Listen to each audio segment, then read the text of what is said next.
इस कार्यक्रम में उपस्थित महाराष्ट्र के राज्यपाल श्री CP राधाकृष्णन जी, मुख्यमंत्री श्री एकनाथ शिंदे जी,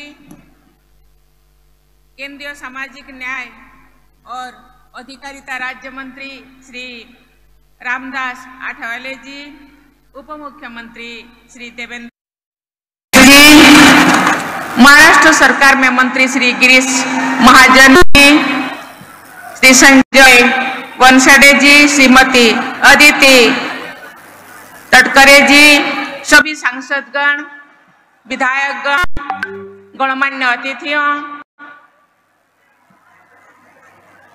इस एरिया के दूर दूर से आए हुए उपस्थित बहुत प्यारी, बहुत स्नेही लाडली बहनें, देवियों और सज्जनों, सभी को मेरा नमस्कार। आज महिलाओं के सशक्तिकरण और जन कल्याण से जुड़े इस कार्यक्रम में आकर मुझे अत्यंत प्रसन्नता हो रही है। इस कार्यक्रम में इतनी बड़ी संख्या में एकत्र हुई महिलाओं को संबोधित करना मेरे लिए खुशी की बात है। आज यहाँ आने से पहले मुझे बुद्ध विहार का उद्घाटन करने का अवसर मिला। इस विहार में एक मेडिटेशन सेंटर भी बनाया गया है, जिसमें 1000 से अधिक व्यक्ति एक साथ ध्यान कर सकते हैं। भारतीय परंपरा में ध्यान साधना को बहुत महत्व दिया जाता है। आज की तनावपूर्ण जीवन शैली ध्यान की उपयोगिता और भी बढ़ गई है।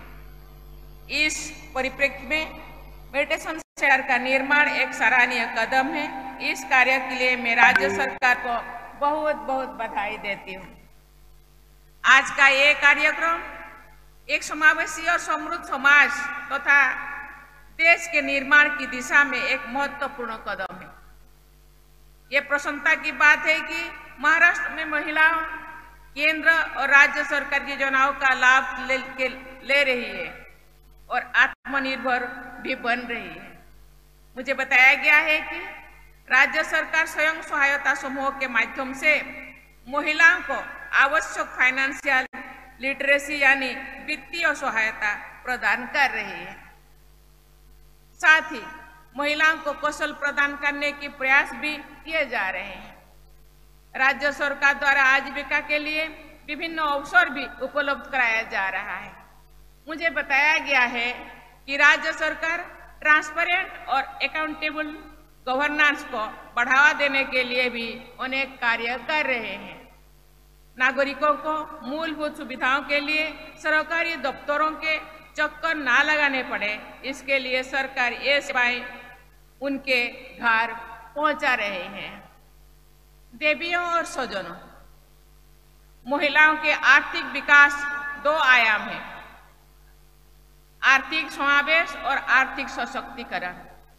राज्य सरकार द्वारा माझी लड़की बहन योजना के अंतर्गत महिलाओं को आर्थिक सहायता दी जा रही है। बैंकों में खाते खुलने से महिलाओं की आर्थिक प्रक्रिया में भागीदार भी बनती है। ये उल्लेखनीय है कि देश में 53 करोड़ से अधिक जनधन योजना में से लगभग 30 करोड़ से अधिक महिलाओं के हैं।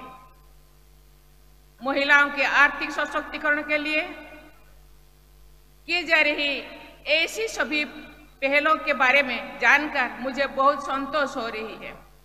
अनुभव के आधार पर ऐसा कहा जाता है कि समान परिस्थितियों में परिवार के आर्थिक संसाधनों को सब के लिए उपयोग करने की भावना और समझ महिलाओं में पुरुषों से अधिक होती है। ये माना जा सकता है कि यदि आप एक पुरुष की शिक्षित करेंगे, केवल एक व्यक्ति को ही शिक्षित करते हैं, लेकिन यदि आप एक महिला को शिक्षित करते हैं तो पूरे परिवार और भावी पीढ़ी को भी शिक्षित करते हैं। यही बात आर्थिक सशक्तिकरण के लिए भी सही है। यदि महिलाओं की आर्थिक रूप से सशक्ति होती है तो पूरा परिवार और आने वाली पीढ़ी भी सशक्ति होती है। देवियों और स्वजनों, भारत सरकार की लखपति दीदी योजना के माध्यम से पूरे देश से करीब 1 करोड़ बहनें लखपति दीदी बन गई है। वे अपने परिवार के लिए निर्णय ले रही है और अन्य महिलाओं को भी आत्मनिर्भर बनने में के लिए प्रेरित कर रही है। भारत सरकार ने बहनों की इस प्रगति को देखते हुए लखपति दीदी योजना का लक्ष्य 2 करोड़ से बढ़ाकर 3 करोड़ कर दिया है। ये सराहनीय है कि महाराष्ट्र सरकार ने स्वयं सहायता समूह की 25 लाख बहनों को लखपति दीदी बनाने का लक्ष्य तय किया है। मुझे ये जानकर खुशी हो रही है कि अभी तक महाराष्ट्र में 13 लाख बहनें लखपति दीदी बन चुकी हैं। लखपति दीदी पहल के द्वारा अनेक महिलाओं के बढ़ते आत्मविश्वास, जागरूकता और नवचेतना के उदाहरण सामने आ रहा है। ये सराहनीय है कि राज्य सरकार महिलाओं के स्वास्थ्य और पोषण की सुनिश्चित करने के लिए भी अनेक कदम उठा रहे हैं। ये देखा जाता है कि प्रायः माताएं और बहनें उनके स्वास्थ्य का ध्यान तो देती है, लेकिन अपने भोजन और स्वास्थ्य का ध्यान नहीं रखती है। मैं सभी बहनों से कहना चाहूंगी कि आप सब अपने स्वास्थ्य पर भी जरूर ध्यान दें और परिवार की देखभाल करने में अपने स्वास्थ्य को अनदेखा नहीं करना है। आपको अपने और अपने परिवार के अच्छे भविष्य के लिए भी अपने स्वास्थ्य का ध्यान रखना होगा। देवियों और स्वजनों, देश के इतिहास में महाराष्ट्र की महिलाओं के नाम स्वर्णाक्षर में अंकित है। वीर माता जिजाबाई ने शिवाजी महाराज सौदा मातृभूमि की सेवा व जन कल्याण के लिए समर्पित रखने के लिए प्रेरणा दी थी। सावित्रीबाई फुले ने महिलाओं के अधिकारों की रक्षा के लिए संघर्ष किया और लड़कियों की शिक्षा के लिए अनेक कदम उठाए थे। संत बहिराबाई इसी भूमि की एक महान संत थी, जो बहुत कम आयु से ही भगवान की भक्ति में लीन रहती थी। महान कवयित्री पणियाबाई चौधरी, जिन्होंने मानव समाज विशेषकर महिलाओं के जीवन का चित्रण करने वाली कविताएं लिखी, वे भी इसी धरती की बेटी थी। मैं सिंधुताई चौपकाल का विशेष उल्लेख करना चाहूंगी। उन्होंने सड़कों पर रहने वाले कई बच्चों को गोद लिए, हजारों अनाथ बच्चों की मां बनी। ऐसे महान माताओं के प्रेरणा लेकर हमारी सभी बहनें निरंतर आगे बढ़ेगी और देश की विकास गाथा लिखेगी, ये मेरी विश्वास है। देवियों और स्वजनों, भारत सरकार के एक आकलन के अनुसार पिछले कुछ वर्षों में महिलाओं की वर्कफोर्स में भागीदारी में प्रभावशाली वृद्धि हुई है। सरकार की मदद और आत्मविश्वास के साथ आप महिलाएं हर क्षेत्रों में योगदान दे रहे हैं।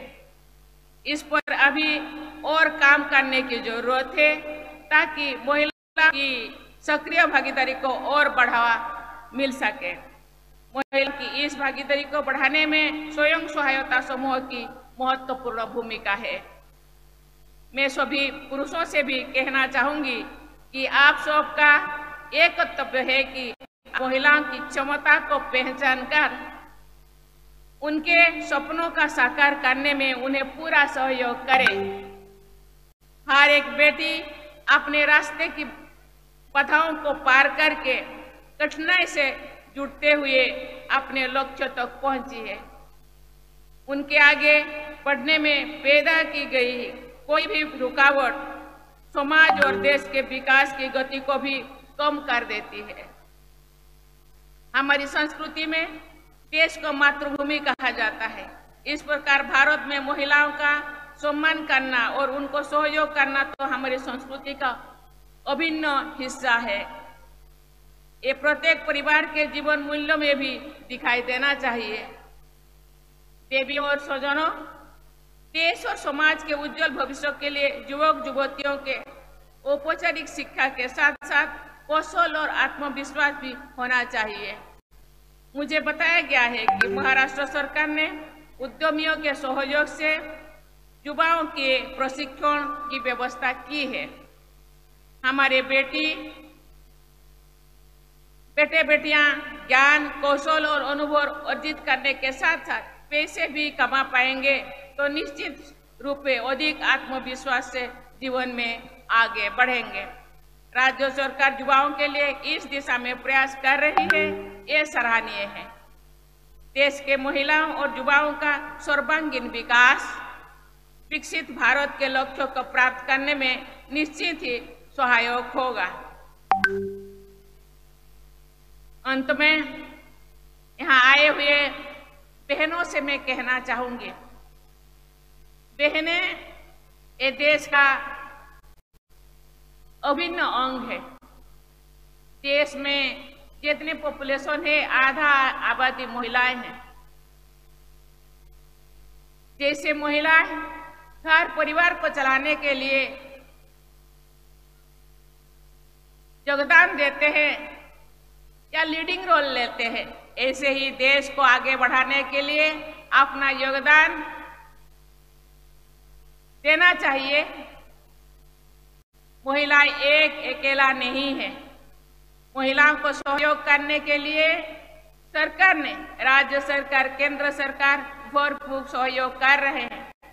महिलाओं के सामाजिक विकास, आर्थिक विकास, शैक्षणिक विकास और आत्मिक विकास के लिए उनका जो सहयोग, उसका भरपूर फायदा उठाना चाहिए और खुद का विकसित करने, खुद आत्मनिर्भर होने के साथ साथ पूरा देश को, पूरा राज्य को विकास करने में अपना योगदान दे। इसीलिए जो दिया जा रही है, जो मानसिक सहयोगिता सरकार तरफ से दिया जा रहा है, उसका भरपूर उपयोग करें और आगे बढ़े। आप आगे बढ़ेंगे तो देश आगे बढ़ेगा। अंत में आप सबके उज्जवल भविष्य की मैं कामना करती हूँ और आप सबको गणेश चतुर्थी के पर्व को श्रद्धा और उत्साह से मनाने की शुभकामनाएं देती हूँ, क्योंकि गणेश चतुर्थी, गणेश पर्व महाराष्ट्र के एक मुख्य पर्व है। इस त्योहार के लिए आपको बहुत बहुत अग्रिम शुभकामनाएं। बहुत बहुत धन्यवाद। जय हिंद, जय भारत, जय महाराष्ट्र, जय नारी शक्ती। राष्ट्रगीतासाठी सर्वांनी उभं राहायचं आहे। राष्ट्रगीत